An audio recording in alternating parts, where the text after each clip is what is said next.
त्या खात्याचे मंत्री त्यांना आम्ही पर्टिक्युलर खास करून बोलवलं. इतकशी चर्चा आमची झाली आहे.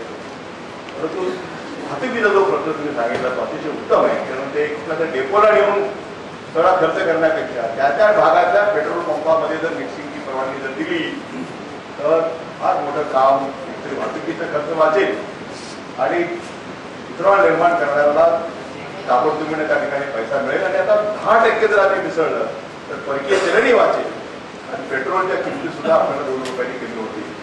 इतकं साधं अर्थशास्त्र याच्या पाठीमागे दडलेलं आहे. परंतु अजूनही ऑइल कंपन्यांचा जेवढा याला सपोर्ट मिळाला पाहिजे तेवढा मिळत नाही आहे. ऑइल कंपन्यांचाच खरं म्हणजे या इथेनॉल मिक्सिंगला फारसा उत्साह नाही आहे.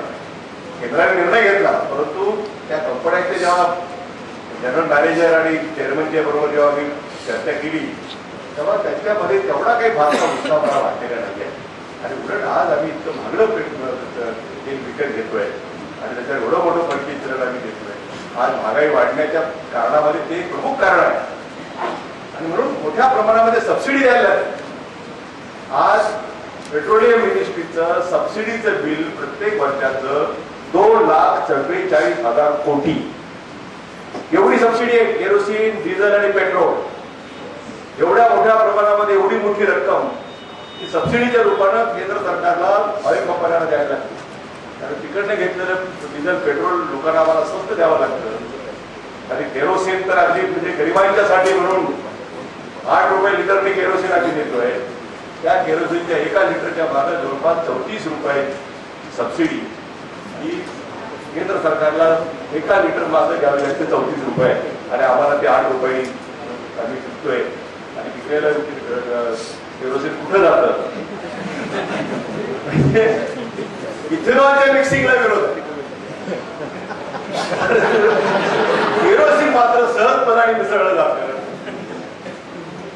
मला ते कंपनीचे सगळे लोक मिटिंगमध्ये सांगत होते की त्या इंजिनमध्ये काहीतरी बदल करायला लागतील, जर जास्त प्रमाण वाढवलं काय नेमके करणार.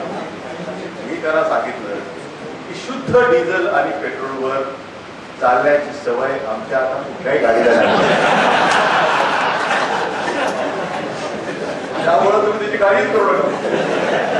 तुम्ही जर शुद्ध पेट्रोल आणि डिझेल जर एखाद्या गाडीत जर टाकलं तर ती गाडी चालेलच, त्याचा भरोसा नाही आहे. अशा सवयी आमच्या इंजिनला पण लागलेल्या आहेत. तुम्ही त्याची चिंता करू नका. पण मला असं वाटतं की हा विषय आम्हाला पुन्हा एकदा केंद्र पातळीवर गवता रेटावं लागेल. आणि हे एका निश्चित आम्ही जर केलं तर एका बाजूला शेतकऱ्यांना आमच्या ऊसाच्या दरामध्ये 150 रुपये जास्त टनामागे आम्ही देऊ शकतो. आणि